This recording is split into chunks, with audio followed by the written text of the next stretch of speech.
Silakan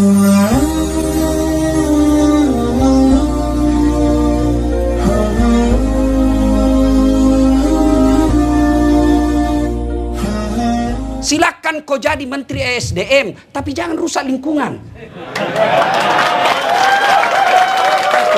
Gaspol Menteri ESDM. Ini gaspol atau rem-rem? Ini gaspol atau rem-rem? Kalau saya gas rem. Ya kan? Ya, Ibu Bapak, saudara-saudara sekalian, mohon berkenan simpan dulu. Setelah itu kita dengar ceramah dulu sekejap saja. Ibu Bapak, saudara-saudara sekalian, teristimewa yang kita hormati Sahibul Bait, mantan ketua HIPMI yang insya Allah dimuliakan dan dirahmati Allah Subhanahu wa Ta'ala. Saya lebih senang panggil Bung Bahlil. Ketika selesai dilantik Bapak Prabowo, seluruh yang merasa dirinya dekat dengan Pak Prabowo dan merasa dirinya berhak jadi menteri, siap semua ditelepon. Ya kan? Menunggu telepon. Ternyata yang merasa tidak semua ditelepon. Terbatas yang ditelepon. Lalu diteleponlah mereka yang dianggap layak menemani Pak Prabowo jadi menteri. Salah satu diantaranya Bung Bahlil. Jangan terlalu cepat gembira. Tenang dulu. Nah, sudah itu maka dikumpul mereka, dikasih baju tentara. Untuk apa? Saya tidak tahu apa namanya dulu itu. Ya itu yang saya maksud ya. Nah, sudah itu tentu pada saat itu dikasih pelatihan, diisi otaknya, diperbaiki karakternya supaya apa? Sama visi misinya Pak Prabowo. Apakah hebatnya pada saat dia dilatih? Apakah dia berprestasi pada saat dia dilatih di tempat itu? Tentu bukan. Selesai pak latihan, kau amalkan itu pelatihanmu. Begitu juga Ramadan. Allah tidak semua panggil. Tidak Allah katakan ya ayuhan nas, wahai manusia. Allah katakan ya ayyuhalladzina amanu, orang yang beriman. Makanya jangan heran ada orang Islam mengaku beriman tadi tidak puasa. Kenapa? Menunggu telepon tidak ditelepon. Ya, mengaku beriman belum gampang. Tapi yang susah diakui oleh Allah sebagai orang beriman. Nanti Allah tanya, kalau kau beriman kenapa begini caramu menteri? Kalau kau beriman, kenapa orang berjamaah kau tidak datang? Kau enak aja merokok di belakang. Tuh, kau tonja bilang gaspol. Iya toh? Kalau kau beriman, kenapa orang taraweh kau tidak ikut? Iya toh? Iya, bos, dengar dulu bos, dengar dulu. Saya cinta kalian. Kenapa? Saya yakin bapak-bapak ini ikut mewarnai Republik Indonesia. Saya ini kasihan cuma pote-pote di mimbar. Pengaruhnya paling 0,1%. Tapi kalau tuan-tuan sekalian punya pengaruh. Maka kalau saya beritahu yang baik seperti ini, jangan marah. Anggaplah ini bagian kecintaan saya. Ya? Nah, bos, puasa boleh dilakukan selesai Ramadan. Puasa boleh dilakukan selesai Ramadan, namanya Senin Kamis. Kau tidak puasa karena sakit atau musafir, kau boleh ganti. Tapi kalau tidak tarawih kok, bisa kau ganti di bulan Syawal. Itawa tarawih, gila. Iya toh, maka mudah-mudahan yang belum tarawih nanti tarawih. Nah sudah, dipanggillah kita, Pak Prabowo panggil para menterinya. Untuk apa? Menyatukan visi. Ada tujuannya itu retret.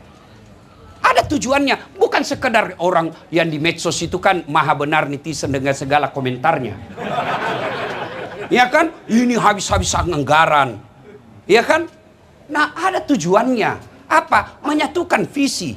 Tidak bisa jalan pemerintahan Pak Prabowo kalau tidak sama. Menterinya lain maunya, si B lain maunya, maka dikumpul mereka. Begitu juga puasa. Ini pelatihan, retret namanya. Ramadan ini pelatihan. Kalau ada orang rajin sholat Ramadan, tidak spesial bos, memang tampaknya. Kalau ada orang pergi umroh 24 jam ibadahnya baik, memang situasinya harus begitu. Tapi Ramadan ini, lihat nanti efeknya setelah kau Ramadan. Puasa itu pengendalian hawa nafsu, pengendalian, kalau definisi pikirnya itu puasa, tidak makan, tidak minum, tidak berhubungan badan secara sengaja. Kalau tidak sengaja tetap sah. Kamu, misalnya Pak Menteri kan pagi-pagi terbiasa sarapan. Habis 1 mangkok coto. Nah bilang ajudan, tapi Pak Menteri puasa. Astagfirullah. Rezekimu. 1 mangkok itu rezekimu. Siang lagi lupa lagi, cambuk lagi. Pak Menteri, rezekimu selama kau lupa. Begitu juga kalau Bapak berhubungan badan secara tidak sengaja. Tapi kira-kira Pak Menteri tidak mungkin tidak sengaja. Masa buka baju tidak sengaja? Terlewat-lewat. Dia bilang hilap kau Ustaz. Tidak mungkin. Dihipnotis kah? Ya, tidak mungkin. Nah, kalau sekedar itu saja bos, sekedar itu saja kau tidak makan, tidak minum, tidak berhubungan badan, binatang juga puasa. Makanya itu Al-Baqarah selanjutnya, agar Allah membedakan kalian dengan binatang. Ada binatang puasa? Ada. 1, ular. Puasa itu. Kapan itu ular puasa? Ketika dia ganti kulit. Tidak makan, tidak minum, tidak berhubungan badan. Tapi celakanya selesai ganti kulit tetap jadi ular. Iya toh? Ada orang sebelum puasa penipu. Suka cari-cari muka depannya Pak Menteri. Ini yang banyak rusak Pak Menteri itu. Penjilat. Biasa iya mau bos. Kau sekolah tinggi-tinggi pengusaha. Kau punya anak diangkat martabatmu oleh Allah. Masa depan pejabat kau rendahkan wibawahmu. Biasa iya mu. Teman saja. Itu namanya jabatan. Jangan membuat kau gila. Ada masa jabatanmu itu pasti habis. Presiden saja Pak Jokowi 10 tahun. Mana sekarang? Iya toh. Biasa iya saja bos. Biasa mau kau hidup ini. Ya. Nah sudah. Ada lagi binatang yang puasa. Ada. Apa? Ulat. Itu dia puasa. Coba itu ulat. Kasih daun. Semua dia makan. Serakah. Itu ulat kalau kasih daun. Dia habisi semua daun. Tapi hebatnya. Ketika dia jadi kepompong. Tidak makan. Tidak minum. Tidak berhubungan badan. Tapi yang luar biasa. Setelah jadi kepompong. Dia jadi apa? Jadi kupu-kupu. Kalau puasanya ular, nyanyinya apa? Aku masih seperti yang dulu. Hai Pak Cetong, lagu angkatan 80. Tapi kalau kepompong, apa lagunya? Persahabatan bagai kepompong, merubah ular menjadi kupu-kupu. Coba lihat itu kupu-kupu. Itu ulat, semua dia makan. Tapi setelah jadi kupu-kupu, subhanallah, dia selektif. Apa dia makan? Bukan lagi. Tapi apa dia makan? Intisari daripada bunga. Yang paling bagus itu. Tapi apa dia rusak? Tidak. Dia ambil saripati bundanya, tapi dia cabut. Tidak ada ranting yang patah, tidak ada bunga yang rusak, tidak ada dahan yang jatuh. Silakan kau jadi Menteri ESDM, tapi jangan rusak lingkungan.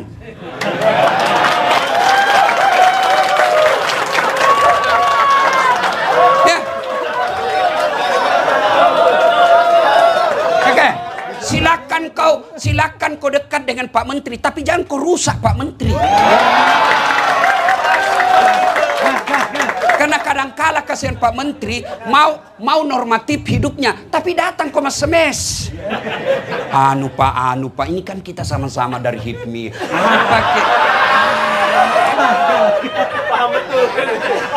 Jangan kau rusak, kau bersyukur ada orang HIPMI yang jadi menteri. Jangan kau rusak citra HIPMI-mu hanya karena kepentingan pribadimu. Itu yang disebut dia ambil saripati madu, tapi dia tidak rusak itu bunga. Silakan kau dagang, silakan kau ikut pilkada, tapi jangan kau rusak lingkungan, jangan kau rusak mentalnya orang. Mau kau jadi kepala daerah silakan, tapi jangan kau bagi-bagi uang. Coba, Apalagi silakan kau jadi caleg, tapi jangan kau nyogok. Serangan fajar, Nabi bilang bukan serangan fajar Ustadz, ini sedekah subuh. Jangan tahu kalah kali agama. Iya kan? Nah, coba lihat, setelah dia isap itu saripati madu, dia pindah ke bunga lain. Tapi hebatnya, setelah dia pindah, dia tidak rusak yang dia tinggalkan. Tapi apa? Dia bawa kemakmuran bagi yang dia datangi. Itu yang disebut penyerbukan. Artinya apa? Kalian kalau jadi pejabat, jadilah rahmatan lil alamin. Kalian kalau jadi pengusaha, silahkan, tapi jangan kau rusak ekonomi Indonesia. Kalian kalau jadi netizen pengamat, boleh kau tidak senang sama seseorang, tapi tetap cintai Republik Indonesia. Kau boleh tangkap itu orang-orang korupsi Pertamina, tapi jangan kau rusak Pertamina. Kenapa? Itu milik negara. Itu yang disebut menjadi rahmatan lil alamin. Inilah makna dari hadis Nabi, hairun nas anfa'uhum linnas. Sebaik-baik manusia adalah yang paling banyak manfaatnya buat orang lain. Biar kau hitam jidatmu, Senin Kamis kau puasa, 3 kali kau tadarus hatam Quran Ramadan, tapi tidak ada orang suka kau. Itu bukan orang mulia di hadapan Allah. Orang mulia di hadapan Allah, orang yang paling banyak manfaatnya. Meskipun barangkali lupa taraweh, tapi semua yang pulang ini dapat amplop.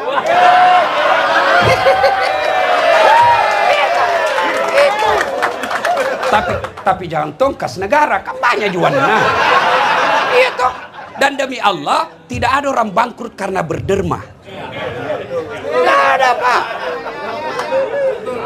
Saya mewakili aspirasimu semua. Ya kan? Nah, sudah. Maka dikumpul kita itu Pak Menteri, dikumpul menyatukan visi misi. Nah, visi misi puasa ini ada. Bukan sekedar menahan makan, minum dari ruangan badan. Tapi apa? La'allakum tattaqun. Agar kau menjadi orang takwa. Allah tidak mengatakan kau pasti bertakwa. Agar itu ada 2 peluang. 1 bertakwa, 2 gagal.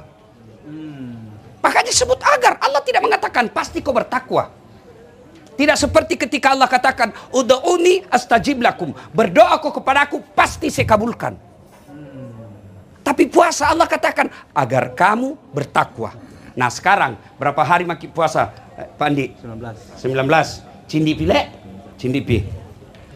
Sudah 19. Berarti lewat mistengah. Paresami visi misi tak Ramadan sudah sampai atau tidak? 18. Ya jangan makin ribut 18 19 sama. Itulah ibu suka kita tunggu salah. Hari puasa aja di markup. Apalagi yang lain. Jadi gini ya. Nah, takwa. Apa itu takwa? Mari kita periksa. Sudah 18 kita puasa. Mari kita periksa. Sudah ada hasil enggak? Mestinya sudah harus ada hasil minimal 50%. 1. Takwa itu menurut bahasa Arab, takwa itu takut, artinya takut. Ingat, takut kepada hamba, sesama makhluk beda dengan takut kepada Allah. Kalau takut kepada sesama hamba, takut sama makhluk, kita jauhi. Bapak takut sama polisi, jangan terlalu jauh. Jangan juga terlalu dekat. Ya? Ya kan? Nah, Bapak takut sama ular, jauhi ular. Ya kan? Tapi kalau takut kepada Allah, beda. Dekati Allah. Dekati. Nah, inilah Ramadan saatnya mendekatkan diri kepada Allah. Caranya, silakan ambil porsi masing-masing. Anda yang bisa ngaji, silakan ngaji. Anda yang bisa kuat tahajud, silakan tahajud. Anda yang bisa zikir, silakan zikir. Ambil semua bagian-bagian. Itu yang disebut dalam Al-Quran, pastabikul khairat. Nah, sudah. Itu kalau definisi, kan kalau kita dulu waktu tak sekolah kan, kalau kita mengajar pengertian, selalu ada definisi etimologi dan definisi terminologi. Ya kan, masih ingat dulu kan? Nah, etimologi itu adalah menurut kata, akar katanya. Takwa menurut akar katanya, menurut Imam Bushairi terdiri dari 4 kata. Apa itu? 1, Ta, kaf, waw, ya. Takwa. Mari kita simak satu-satu. Sampai jam berapa ini Pak Menteri? Mainkan. Oh, mainkan. Oke ya. Oke, mainkan. Oke. Mari kita lihat. Apa itu takwa? Pertama, huruf ta. Apa itu? Tawadu. Lawan dari sombong. Lawan dari angkuh. Lawan dari borro. Ya. Nah, sekarang kita lihat contoh kehebatnya itu puasa. Coba lihat orang kuat apa namanya itu yang angkat barbel. Wah, bagus sekali badannya. Begitu jam 11 mulai loyo. Ya kan? Itu baru jam 11. Jam 13 makin loyo. Nggak tahan dia, tunggu azan maghrib, dia piasan sendiri. Itu baru berapa jam kau tidak makan? Maka sombong di hadapan Allah. Ayo. Apa itu sombong pakaian mewah? Oh, salah bos. Sombong itu pakai barang mahal? Belum tentu. Saya bilang kalau Anda yang kaya, pakai itu yang kau punya. Pakai. Tidak semua orang kasih. Ibu-ibu yang punya emas, pakai itu emasmu. Pakai berlianmu. Namanya perhiasan. Pakai. Apa itu sombong, Ustaz? Sombong itu dua karakternya. Satu, nganggap remeh orang lain. Dua, menolak kebenaran. Itu sombong. Jadi kalau pakai LV boleh, silakan. Gak apa-apa. Ya, nanti kapan dia sombong Pak Menteri? Misal Pak Menteri pakai LV, ya wajar lah, banyak uangnya. Iya toh? Lalu kapan dia sombong? Ketika dia hina orang. Dasat, kau tahu ini LV? Ini 20 juta ini. Nggak bisa kau pakai. Itu baru sombong. Itu baru sombong. Ya. Kalau dia pakai LV, dasat, kau tahu ini LV? Iya, saya tahu. Kau mau pakai? Silakan kau ambil.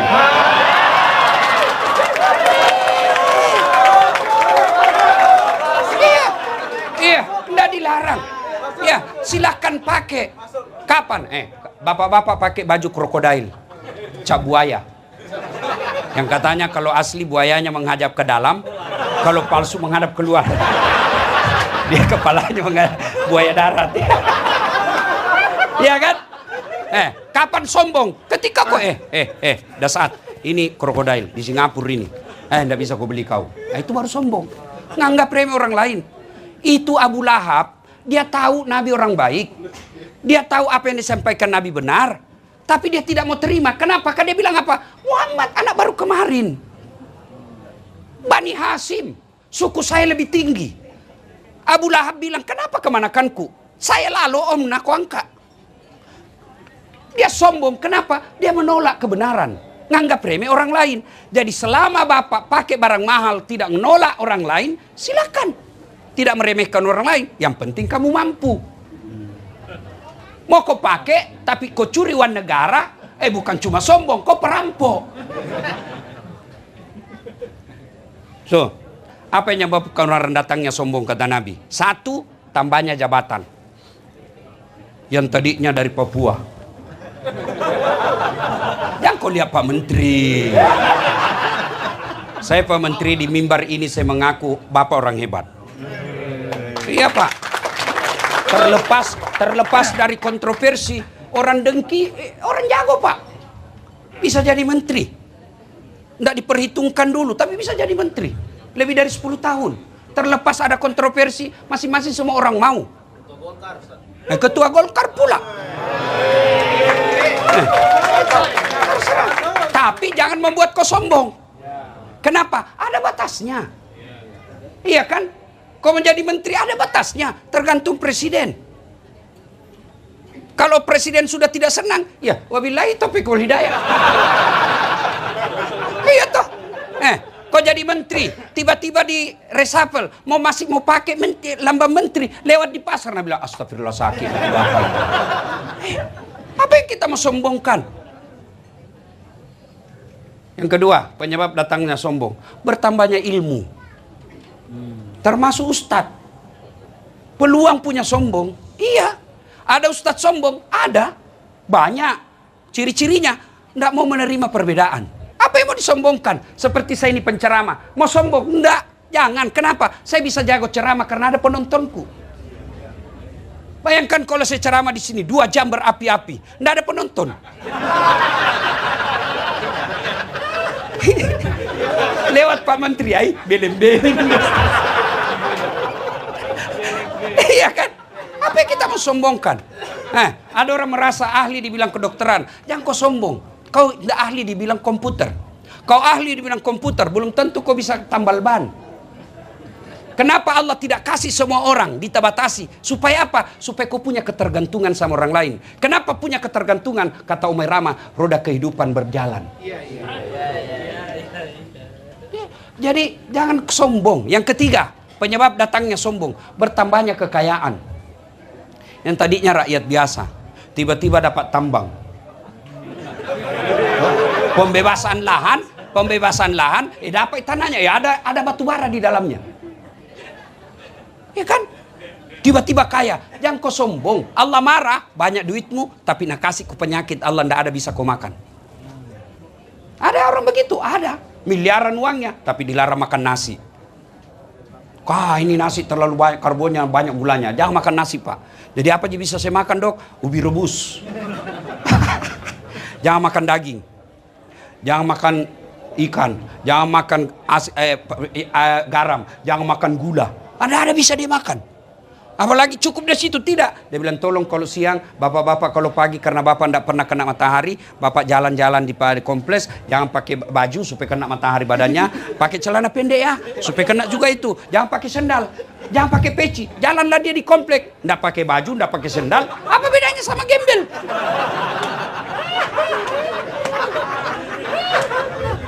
Jangan ketawa, saya serius ini. Nah, yang keempat, bertambah sebab datangnya sombong, yaitu bertambahnya popularitas, makin terkenal. Jangan sombong, semua ini ada batasnya. Ya, ada manusia, Pak, semua dimiliki ini 4. Dialah pejabat tinggi, raja, cakep, terkenal, bahkan elektabilitasnya paling tinggi sedunia. Namanya Firaun. Paling tinggi elektabilitasnya itu. Biar non-muslim kenal juga, biar orang Amerika kenal juga, cuma namanya Ramses II. Iya kan? Tapi karena dia sombong, Allah ponis dia haram masuk surga. Kalau kita, bos, masih 50-50. Bisa masuk surga, bisa juga masuk neraka.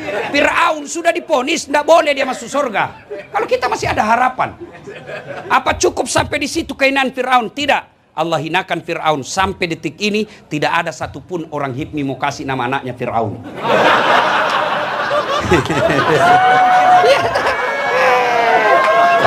Padahal terkenal. Jangankan kasih nama, dituduh kok saja Fir'aun marah sama kau. Iya kan? Orang yang berpuasa berhasil, makin tinggi jabatannya, makin tinggi ilmunya, makin populer, makin kaya, dia makin tawadu. Berhasil puasamu. Yang kedua, taqaf, qanaah. Apa itu? Merasa cukup dengan apa yang dimiliki. Coba lihat kalau mau puasa, buka. Rasanya semua makanan mau dihantam. Ya tahu kalau mau buka, jalan kote, palu butung. Enggak tahu saya kue-kue Jakarta. Rasanya pokoknya semua mau diambil, Pak. Tapi begitu masuk kurma 3, 1 teguk air zam-zam, hambar semua rasanya yang ada di depan kita. Sebelum buka itulah nafsu, setelah buka itulah kebutuhan. Saudaraku, berapa banyak orang dipermalukan dan dihina sehina-hinanya di dunia karena tidak punya kepuasan. Saya kalau lihat orang kaya, pejabat, masih korup, saya bilang, apa pila gitu? Kau punya ajudan, tidak pernah ada orang disakiti. Musuhnya pun hormat sama beliau. Akhlaknya baik, ibadahnya sampai bengkak betisnya kalau sholat sunnah.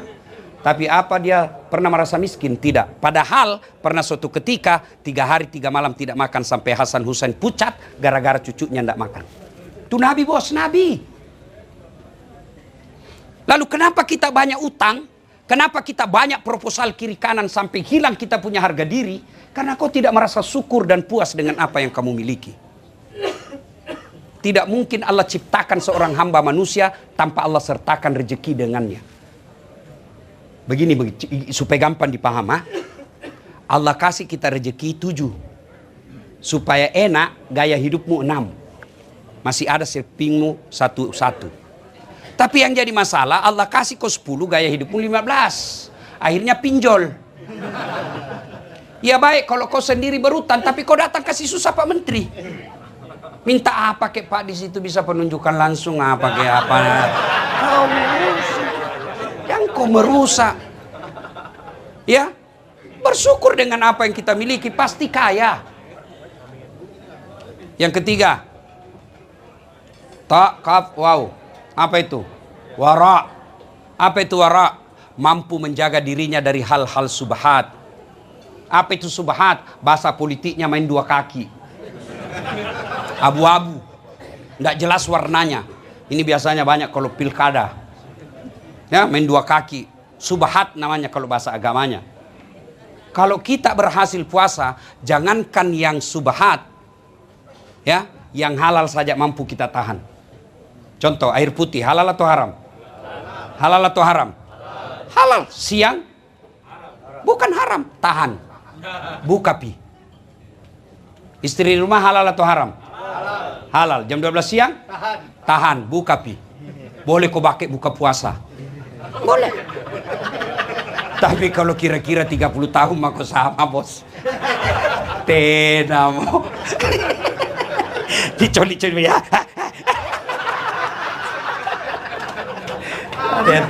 Kan ada yang tanya saya Pak Menteri. Dia bilang, akhir-akhir ini saya Ustadz ini saya sudah kurang semangat sama istri. Dia bilang, apa doanya Ustadz? Saya bilang, tidak perlu baca doa, tergantung lawan tanding.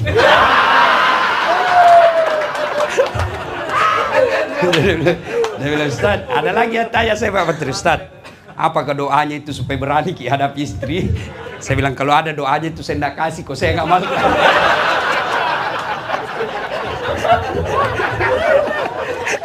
Ya kan?